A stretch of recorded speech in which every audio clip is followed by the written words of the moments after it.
గౌరవ ముఖ్యమంత్రి గారు.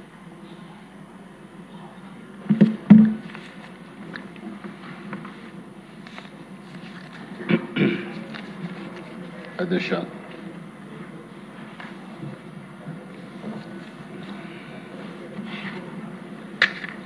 ఈరోజు అసెంబ్లీలో అత్యంత కీలకమైన అంశంపై చర్చించుకుంటున్నాం. అధ్యక్ష, బీసీల అభ్యున్నతి కోసం ఈరోజు ఒక మంచి నిర్ణయం, ఒక సముచితమైన నిర్ణయం తీసుకోవడానికి మనం ఈ చర్చ చేస్తున్నాం. ఈరోజు మనం చర్చిస్తున్నది ఒక సాధారణ రిజర్వేషన్ అంశం కాదు. ఇది ఆంధ్రప్రదేశ్ సామాజిక న్యాయ చరిత్రలో ఒక కీలకమైన రోజు. గత ప్రభుత్వంలో బీసీలకు జరిగిన అన్యాయాన్ని సరిచేసేందుకు ఈరోజు తిరిగి ప్రత్యేక కేబినెట్ సమావేశం పెట్టుకొని కొన్ని నిర్ణయాలు చేశాం. ఈ సందర్భంగా ఈరోజు సభలో మిత్రుడు పవన్ కళ్యాణ్ గారు లేరు, కానీ ఆయన మొదటి నుంచి కూడా బీసీలకు న్యాయం చేయాలని మేము ఎలక్షన్ మేనిఫెస్టో రాసినప్పుడు 34% రిజర్వేషన్లు పెట్టినప్పుడు ఒక పక్క పవన్ కళ్యాణ్ గారు, ఇంకో పక్క బీజేపీ నాయకత్వం పూర్తిగా సమర్థించి ముగ్గురం కూడా ఎన్నికలకు వెళ్ళాం. ఆ ఎన్నికలకు వెళ్ళినప్పుడు జీవితంలో ఎన్నో ఎన్నికలు ఫేస్ చేశాం, కానీ 2024 ఎన్నికలు ఒక హిస్టరీ. 94% స్ట్రైక్ రేట్, 57% ఓట్లు వచ్చాయంటే అది బీసీల వల్ల, ఈ యొక్క నాయకత్వం యొక్క నమ్మకం వల్ల వచ్చాయని చెప్పి కూడా నేను మీకు తెలియజేస్తున్నాను. అలాంటి హిస్టారికల్ విక్టరీకి కారణమైనటువంటి బీసీలకు న్యాయం చేయడం కోసం ఈరోజు ఒక ప్రత్యేకమైన క్యాబినెట్ పెట్టుకొని చర్చించాం. ఇందులో అధ్యక్ష 3 ప్రధానమైన విషయాల్ని ఈరోజు నిర్ణయం చేశాం. చాలా ఉన్నాయి, కానీ 3 ప్రధానంగా నిర్ణయాలు చేశాం. బీసీలకు గ్రామీణ స్థానిక సంస్థల్లో 34% రిజర్వేషన్లు చట్టంలో ఏదుందో అది కల్పిస్తాం. అది మొదటి నిర్ణయం. పట్టణ స్థానిక సంస్థల్లో 33.33% రిజర్వేషన్లు కల్పిస్తాం. ఈ 2 కూడా చట్టంలో ఉన్నాయి అధ్యక్ష, అది కూడా నేను వస్తాను. ఇంకొక పక్కన అర్బన్ లోకల్ బాడీలో మేయర్, మున్సిపల్ చైర్మన్స్ని ప్రత్యక్ష ఎన్నికల ద్వారా ఎన్నుకునేదానికి శ్రీకారం చుడతాం. ప్రత్యక్ష ఎన్నికల ద్వారా ఎన్నుకుంటారు. అయారాం గయారాంలు ఉండరు. సుస్థిరమైన పాలన, సమర్థవంతమైన పాలన మా కూటమి నిర్ణయం అని చెప్పి ఇంకొకసారి ప్రజలందరికీ విజ్ఞప్తి చేస్తున్నాను. మూడోది, 13 జిల్లాలు ఉన్నాయి, జిల్లా పరిషత్తులు ఉన్నాయి, 28 జిల్లాలు ఉన్నాయి. ఇది కూడా ఒక హిస్టారికల్ నిర్ణయం. రాబోయే ఎన్నికల్లో ఆంధ్రప్రదేశ్లో 28 జిల్లా ప్రజా పరిషత్తులు వస్తున్నాయి. ఈ 3 నిర్ణయాలు, ఇంక చిన్న చిన్న నిర్ణయాలు, ఒకప్పుడు పదవుల కోసం రాజ్యాంగాన్ని మిస్యూజ్ చేశారు. డిప్యూటీ మేయర్లు 2, జిల్లా ప్రజా పరిషత్తుల వైస్ చైర్మన్లు 2. అంటే వీళ్ళకి పదవులు కావాలంటే ఇచ్చారు, కానీ బీసీలకు మాత్రం రిజర్వేషన్లు కాపాడలేకపోయిన ప్రభుత్వం గత ప్రభుత్వం అని చెప్పి కూడా నేను మీకు తెలియజేసుకుంటున్నాను. అయితే Disha, this is not merely a reservation decision. It is a historic correction that gives political voice, dignity and participation to the communities that have carried Andhra Pradesh forward. ఇది హిస్టరీలో మిగిలిపోతుంది, చరిత్రలో మిగిలిపోతుంది. కూటమి ప్రభుత్వం వెనుకబడిన వర్గాలకు అండగా ఉంటామని మరొకసారి మీ ద్వారా రాష్ట్ర ప్రజలందరికీ విజ్ఞప్తి చేస్తున్నాం. 34% బీసీ రిజర్వేషన్లు అంటే 3, 4 సంఖ్య కాదు. ఈ విషయం మనం గుర్తుపెట్టుకోవాలి. 34% అంటే బీసీలకు రాజకీయ ప్రాతినిధ్యం. 34% అంటే నిర్ణయాధికారంలో భాగస్వామ్యం.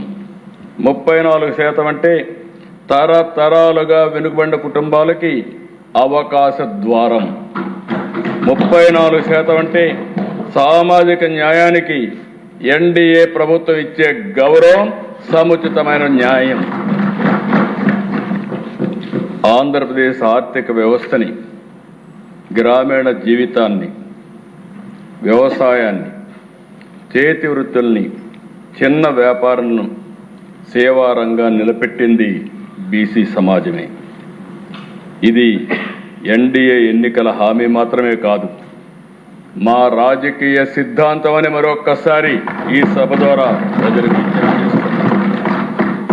2024 ప్రజలు వద్దకు వెళ్ళినప్పుడు బీసీలకు స్థానిక సంస్థలు నామినేషన్ పదవుల్లో 34% ప్రాతినిధ్యం కల్పిస్తామని చాలా స్పష్టంగా చెప్పాం. అధికారంలోకి వచ్చిన తర్వాత దాన్ని కార్యాచరణలోకి తీసుకొస్తున్నాం. ఆనాడు చెప్పాం, ఈరోజు నిజం చేయడానికి తప్పకుండా సాధించి నిజం చేస్తామని మరొకసారి మీకు విజ్ఞప్తి చేస్తున్నాం. అధ్యక్ష, మీరు ఒకసారి చూస్తే బీసీ రిజర్వేషన్స్ అనేక సందర్భాల్లో అనేక విధాలుగా జరిగాయి. ఒకసారి హిస్టరీ చూసినప్పుడు, చరిత్ర పరిశీలిస్తే బీసీల యొక్క ప్రాధాన్యత తెలుగుదేశం ముందు తర్వాత అని చెప్పుకోవచ్చు. 45 సంవత్సరాల సుదీర్ఘ రాజకీయ చరిత్రలో బీసీలని ఆదుకున్నది ఆనాటి తెలుగుదేశం ప్రభుత్వం, ఈరోజు ఎన్డీఏ ప్రభుత్వం. తెలుగుదేశం ఆవిర్భావానికి ముందు రాజకీయాల్లో ఫ్యూడలిజం ఉండేది. రాజకీయం కొన్ని వర్గాలకే పరిమితం అయ్యింది. అలాంటిది ఎన్టీ రామారావు గారు తెలుగుదేశం పార్టీ పెట్టిన తర్వాత అన్ని వర్గాలకు రాజ్యాధికారం ఇవ్వాలని ఆలోచించిన మొట్టమొదటి వ్యక్తి నందమూరి తారక రామారావు గారిని మీకు మరొకసారి విజ్ఞప్తి చేస్తున్నాను. ఈరోజు మనం చూసాం లీడర్షిప్, మనం చెప్పుకునే నాయకత్వం, బలమైన బీసీ నేతలు ఎర్రంనాయుడు, యనమల రామకృష్ణుడు, కేఈ కృష్ణమూర్తి, చైర్లో ఉన్నటువంటి ఈనాటి స్పీకర్ అయ్యన్న పాత్రుడు, కళా వెంకట్రావు, తెలంగాణలో ఉండే దేవేంద్ర గౌడ్, ఇలాంటి ప్రముఖ బీసీ నాయకులకు అందరికీ రాజకీయంగా పైకి తీసుకొచ్చిన నాయకుడు నందమూరి తారక రామారావు గారు అని చెప్పిన వ్యక్తి తెలియజేస్తున్నారు. బీసీలకు పదవి ఇవ్వడం మాత్రమే కాదు అధ్యక్ష, నాయకత్వం ఇవ్వాలని ఆలోచించిన వ్యక్తి ఎన్టీఆర్. ఒక్క మాటలో చెప్పాలంటే బీసీల సంక్షేమం ఈరోజు కూడా ఎన్డీఏలో మేమందరం కలిసిన తర్వాత పూర్తిగా సహకరించారు. ఈరోజు మీరు చూస్తే ఇది ఎప్పుడు కూడా ఒక అవినాభావ సంబంధంతో బీసీలు తెలుగుదేశం ముందుకు పోయే పరిస్థితి అని చెప్పి కూడా నేను మీకు తెలియజేస్తున్నా. మొట్టమొదటిసారిగా అధ్యక్ష 1986లో బీసీలకు తొలిసారి స్థానిక సంస్థల్లో 20% రిజర్వేషన్ కల్పించిన ఘనత నందమూరి తారక రామారావు గారికి దక్కింది. ఆ రోజు జిల్లా ప్రజా పరిషత్, మండల ప్రజా పరిషత్తుల్లో రిజర్వేషన్లు కల్పించారు. ఇదే రిజర్వేషను సుప్రీంకోర్టు వరకు వెళ్ళింది. ఆ తర్వాత 1972లో ఆనాడు చేసినట్టు రాజ్యాంగ సవరణ 73, 74 కూడా దీన్ని ఆధారంగా చేసుకొని ఒక స్ఫూర్తిదాయకంగా ముందుకు పోయే పరిస్థితికి వచ్చారు. తర్వాత దిశ నేను ముఖ్యమంత్రి 1995లో యాక్ట్ ఆఫ్ 5 కింద మీరు చూస్తే బీసీలకు 34% రిజర్వేషన్ చేశాం. 20% రిజర్వేషన్ని 34% రిజర్వేషన్లుగా 1995 నేను ముఖ్యమంత్రిగా ఉన్నప్పుడు దీన్ని నిర్ణయం చేశాను. ఇదే కోటా అధ్యక్ష 34%, 95, 2001, 2006, 2013 ఎన్నికలు జరిగాయి. అన్ని ఎన్నికల్లో 34% రిజర్వేషన్లు పెట్టాం. 2019 ప్రభుత్వం మారింది. బీసీలకు అన్యాయం జరిగే పరిస్థితి వచ్చింది. అధ్యక్ష, ఆ రోజు మీరు చూస్తే 2019 GOMS నెంబర్ 176 తీసుకొచ్చారు. హైకోర్టుకు వెళ్ళారు, నాటకాలు ఆడారు. హైకోర్టు కొట్టేసింది. కొట్టేసి సుప్రీంకోర్టు కూడా అపీల్ చేయలే. అంటే దీని అర్థం ఏంటి అధ్యక్ష? ఈయన కేసులు ఉన్నాయి 20 ఏళ్లుగా, దగ్గర దగ్గర 15 సంవత్సరాలు.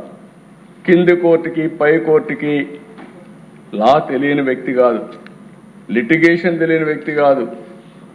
కానీ బీసీలకు ద్రోహం చేయడంలో మాత్రం నెంబర్ 1 అని మరొక్కసారి ఈరోజు మీకు తెలియజేస్తున్నాను అధ్యక్ష. కనీసం ఆలోచించకుండా, సుప్రీంకోర్టుకు పోకుండా బీసీలకు ద్రోహం చేసిన వ్యక్తి, ఆనాటి పేరు కూడా నేను చెప్పను, ఇలాంటి వ్యక్తి అని చెప్పి కూడా నేను మీకు తెలియజేసుకుంటున్నా. అందుకనే అధ్యక్ష, ఆ రోజు ఏకపక్షంగా సుప్రీంకోర్టుకి వెళ్లకుండా జీవో నెంబర్ 559, 560 ద్వారా 34% ఉండే రిజర్వేషన్ని 24.15% తగ్గించినటువంటి వ్యక్తి ద్రోహం చేసిన పార్టీ ఆ పార్టీ అని చెప్పి కూడా నేను మీకు తెలియజేస్తున్నా. దీనివల్ల అధ్యక్ష 16,800 మంది అనేక స్థాయిల్లో బీసీ నాయకత్వానికి అన్యాయం జరిగింది. నాయకత్వం అంటే అధ్యక్ష ఈరోజు మనం గుర్తుపెట్టుకోవాలి. ఒక పార్టీ గుర్తిస్తే గుర్తింపు వస్తుంది. ఒక నాయకుడికి స్థానిక సంస్థల్లో భాగస్వామ్యం ఇస్తే ఒక నాయకుడిగా అవుతాడు. ఒక ఉదాహరణ అధ్యక్ష, మొన్నటి వరకు ఎంపీటీసీగా పనిచేసిన కర్నూలులో ఉండే ఎంపీ నాగరాజు ఈరోజు ఎంపీ చేశామంటే అది తెలుగుదేశం పార్టీ విధానం. ఎంపీటీసీ కాకమునుపు మామూలు వ్యక్తి, ఎంపీటీసీ అవుతానే గుర్తింపు వచ్చింది. సామాజిక న్యాయం చేయాలి, సరైన అభ్యర్థి కావాలి, ఎవరున్నారని చూస్తే ఒక ఎంపీటీసీ నాగరాజుని కర్నూలు ఎంపీగా చేసిన ఘనత ఎన్డీఏది. ఇలాంటి ఎగ్జాంపుల్స్ 100 కొద్ది చేశాం అధ్యక్ష. అందుకే అధ్యక్ష, ఎప్పుడు కూడా నాయకత్వాన్ని పెంచాలంటే స్థానిక సంస్థల్లో సముచితమైన స్థానం ఉంటేనే ఇది సాధ్యమని చెప్పి కూడా నేను మీకు తెలియజేసుకుంటున్నాను. అదే మరిగా అధ్యక్ష, గడిచిన 1924 ఒక రాజకీయ అణచివేతే కాదు అధ్యక్ష, రాజకీయంగా అన్యాయం చేశారు. ఇంకొక పక్క బీసీల పైన కక్ష కట్టారు. ఎందుకో నాకు తెలియదు. ఎందుకంటే ఎప్పటి నుంచో వాళ్ళకు వ్యతిరేకంగా ఉన్నారన్న ఆలోచన, లేకుంటే రాజకీయ విద్వేషం నాకు అర్థం కాదు. కానీ ఆ రోజు మీరు చూస్తే అచ్చెన్నాయుడిని అరెస్ట్ చేసి ఆయనకు